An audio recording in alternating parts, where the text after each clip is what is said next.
A New Coat for Anna by Harriet Seifert.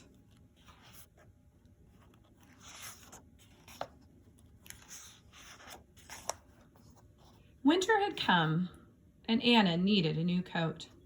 The fuzzy blue coat she had worn for so many winters was no longer fuzzy, and it was very small. Last winter, Anna's mother had said, "When the war is over, we will be able to buy things again, and I will get you a nice new coat." But when the war ended, the stores remained empty. There were still no coats. There was hardly any food, and no one had any money.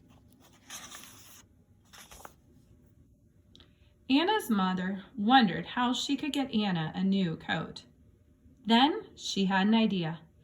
"Anna, I have no money," she said, "but I still have grandfather's gold watch and some other nice things. Maybe we can use them to get what we need for a new coat. First, we need wool. Tomorrow, we will visit a farmer to see about getting some." The next day, Anna and her mother walked to a nearby farm. "Anna needs a new coat," Anna's mother told the farmer. "I have no money, but I will give you this fine gold watch if you will give me enough wool from your sheep to make a coat." The farmer said, "What a good idea, but you will have to wait until spring when I shear my sheep's winter wool. Then I can trade you their wool for your gold watch." Anna waited for spring to come. Almost every Sunday, she and her mother visited the sheep. She would always ask them, "Is your wool growing?" The sheep would always answer, "Bah!" And then she would feed them nice fresh hay and give them hugs. At Christmas time, Anna brought them paper necklaces and apples and sang carols.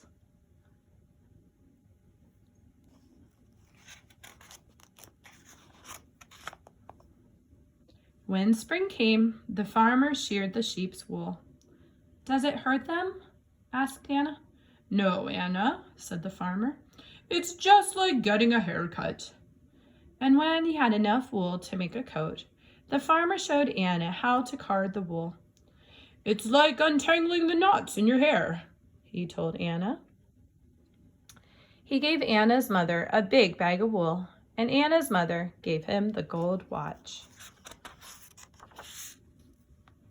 Anna and her mother took the bag of wool to an old woman who had a spinning wheel. "Anna needs a new coat," Anna's mother told the woman. "I have no money, but I will give you this beautiful lamp if you will spin this wool into yarn." The woman said, "A lamp? That is just what I need. But I cannot spin quickly, for I am old and my fingers are stiff. Come back when the cherries are ripe, and I will have your yarn." When summer came, Anna and her mother returned. Anna's mother gave the old woman the lamp, and the old woman gave them the yarn and a basket of delicious red cherries. "Anna, what color would you like?" Anna's mother asked. "A red one," Anna answered. "Then we will pick some lingonberries," said Anna's mother. "They will make a beautiful red dye." At the end of the summer, Anna's mother knew just the place in the woods to find the ripest lingonberries.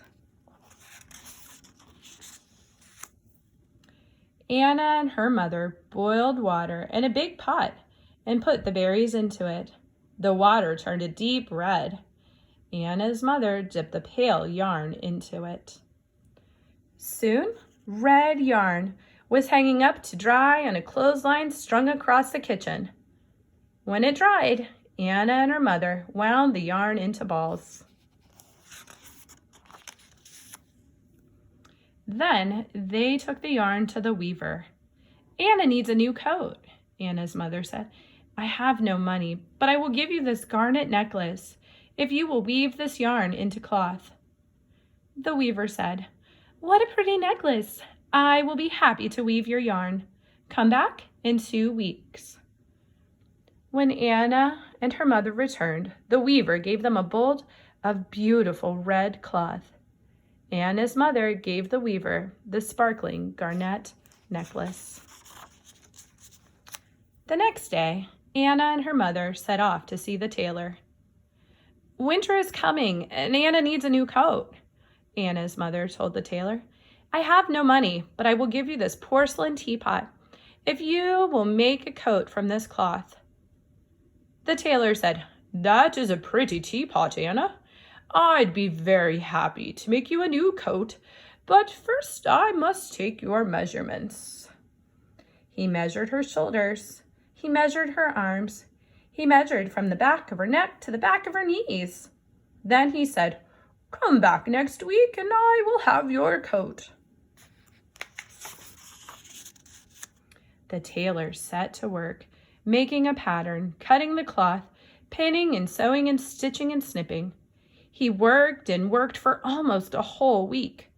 When he was finished, he found 6 pretty matching buttons in his button box and sewed them on the coat. He hung the coat proudly in the window for everyone to see.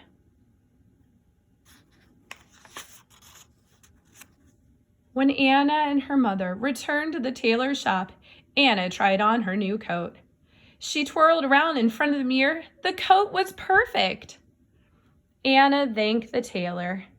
Anna's mother thanked him too and gave him the pretty porcelain teapot. Anna wore her new coat home. She stopped at every store to look at her reflection in the window. When they got home, her mother said, Christmas will be here soon, and I think this year we could have a little celebration. Anna said, Oh, yes, and please, could we invite all the people who helped make my coat? Yes, said Anna's mother, and I will make a Christmas cake, just like I used to. Anna gave her mother a big hug.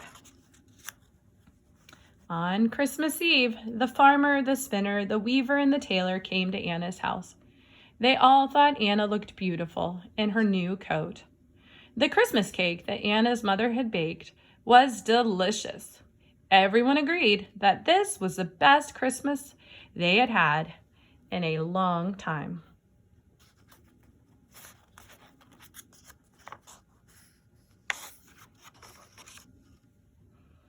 On Christmas Day, Anna visited the sheep. Thank you for the wool, sheep, she said. Do you like my pretty new coat? The sheep seemed to smile as they answered, Bah, bah.